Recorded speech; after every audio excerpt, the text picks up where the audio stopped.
Okay, now we will see our first application example, dimensioning of rectangular objects. So we are going to measure the rectangular objects with this IFM 3D camera. So let's see what are the steps to do that. The first step is you have to open the software, which is IFM Assistant, which you will get along with your hardware. Or you can also download it from the IFM website. So in this case, when you open this software, make sure your camera is connected via Ethernet to your networks. So the first thing you have to do is you have to find the sensor. So click on this button and this will start searching for the device. If you already know the IP address of your camera, you can also do it manually. In this case, you have seen it has found a device and that's the IP address. And if in your case, if your IP address is not in the same network, if it's in a different subnet, you can also change the IP address in the camera settings. So once you define the IP address, or if you know this is the correct IP address, you can click on this button for connection. So this will start connecting to the device. Once it is connected, it will show you a wizard which talks about which application you want to use. In our first application example, we will use dimensioning. So in this case, I will click on this button here. So you can see how the UI is so user intuitive. You can just find out the application and click on that. And the programming of this application is really easy. So first step is it will ask you to make sure you want to do dimensioning. Yes, we want to do that. Then several steps are listed. So I'll click on the next. The first step is it is going to ask you for the trigger source, how you want to trigger your camera. Now there are different ways. It says you can use as a positive edge, which can come from a sensor. And if I open this one, you will see first one is continuous. In this case, camera will be triggered internally continuously. So in our example, we will use this one because I don't have a sensor to trigger the camera. Or you can use process interface, in which you can also do this triggering via PLC, for example. Or it can also be by a button or a sensor, but in this case you have to trigger a wire of a sensor, which I will talk about later. So there are different ways. It can be positive edge, it can be negative edge, or it can be both of them. So you know when you need to trigger it. If your sensor is here, you can also trigger using positive, negative 2 times, or you can just use a positive edge in this case, or you can do a negative edge in this case. So it's totally up to you how your sensor and the camera is positioned. So in our example, we will use continuous, so it will be triggered inside, because this is a demonstration video of how to measure an object.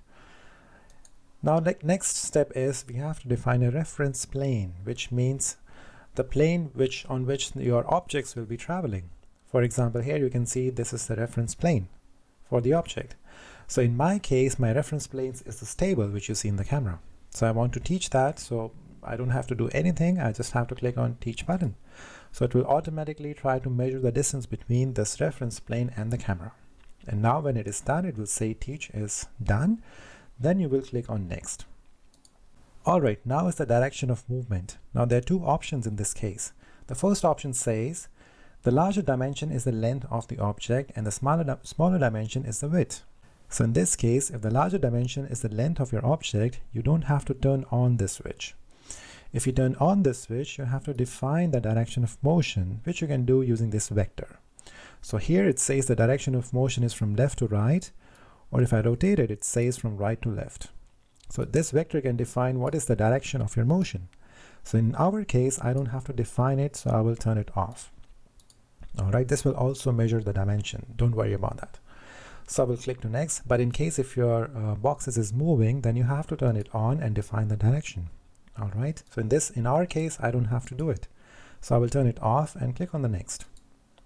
Now I have my output configuration, how I want to read my outputs. So I have different options here. It says Ethernet and digital outputs.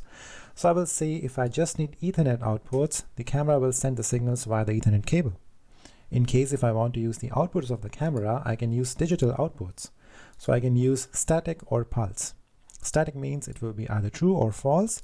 Pulse means it will give an output for a certain duration. For example, it says 20 milliseconds, or it can be 1 second, 50 milliseconds, like that. Or you can have both Ethernet and digital output.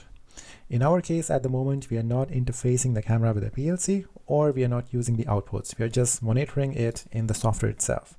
So it doesn't matter which option I choose. So let's stick to Ethernet. Now I click on next. Now it will ask you which outputs do you want.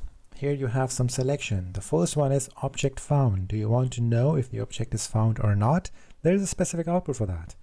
Or if you want to know the width, height, length, coordinates. So for example, if I click on this info, this is the width of your object. And here, this is the height of your object. Here it defines the length of the object. And then you have coordinate system regards to the center position. With respect to the center position of your camera measurement. So it's the distance between this point towards the center of your object for X, Y, and Z. And then you have angle of rotation, which defines the degree of rotations of your object. All right. And then you have quality, which defines the quality of the camera, how much it's kind of the accuracy of the measurement.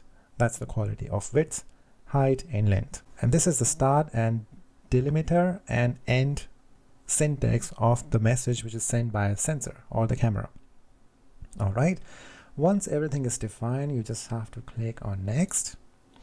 And now it is setting up the sensor with our parameters. So these are the things which we are going to figure out: object found, width, height, length, coordinates, everything. All right. And if you're wiring this camera with your sensors or outputs, in this case, you can click on wiring test and you can find out different wires in the sensor. For example, the brown one is 24 volt and blue one is ground. So these are the signals you have to give to your camera for turning it on, for powering it on. So I have connected 24 volts to the brown cable and ground or 0 volts to the blue cable.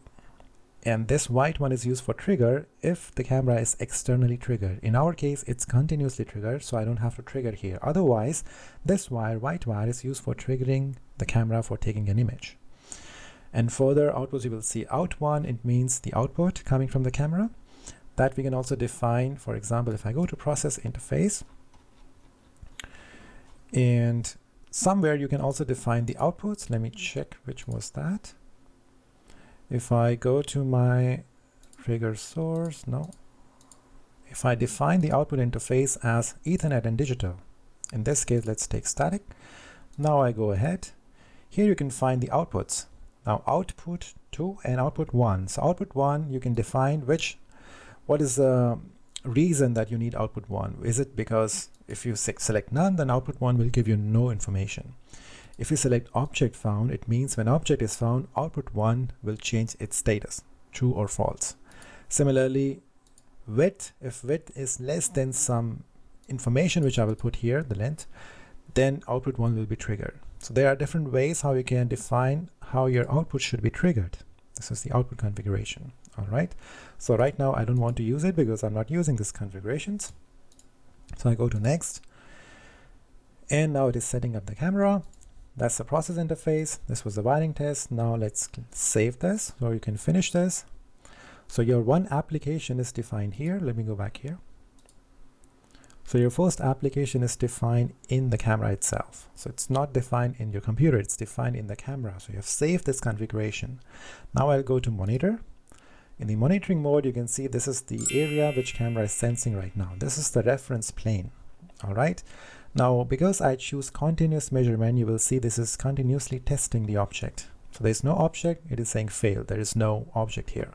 So let's put an object in the range of sensor and see what the results we are getting. So I'll take an object from my table and put it in the range of sensor. So you can see I've placed an object and it says 1, which means object has found. So I can reset the statistics. So you can see now all the tests are passed. And if you see here this color, this is defined by the range. I have defined the color range. So this is just to show which color should represent which range of measurements. For example, if you see it's here says meter, this is from 0 to 5 meters. So based on the distance between the camera and the object, I can define different colors. So this is just to define the colors. So it's up to you which one you like the most. And in this software, I can see this from different angles. So that's my camera on the top, and this is the object here. I can zoom in and zoom out and see the difference. So now to understand the measurements, I can click on results. So when I click on results, you will see object found is yes, length is 0.184 meters, width is 0.151, and height is 0.103. And the quality of the measurement is 97, 94, 91, which is really good. So you can rely on this quality. In this case, that's the position from the center of the sensor, and this is the degree of rotation. Right now it's 1 degree. So if I rotate my box, you will see this measurement will change. And now you see the degree is 169 degree. So that's the angle of rotation, and these are the positions of the boxes. And these are the measurements. Now if you want to see the measurement of a different box, so I have a different box there, let's see what we get. So I'm going to change the box. So now we have a different box and it has different measurements. You can see here, it says length is 0.2 meter, width is 0.13, and height is 0.118. And that's the position, quality, and an angle. This was a second box. I can also show you a measurement of a third box.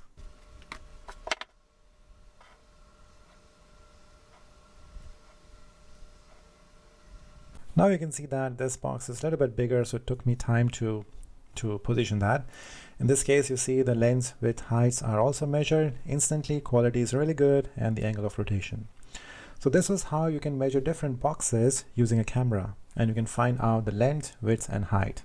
Just because I'm not using a conveyor, this look not so nice, but I hope you can understand the principle that I can put the box there in the area of measurement and I can find my measurements instantly. So this was about how you can find the dimensions.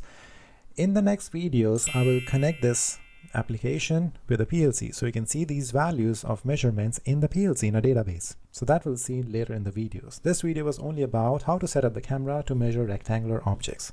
So thank you for watching. I hope you like this video. In the next video, we'll see the next application.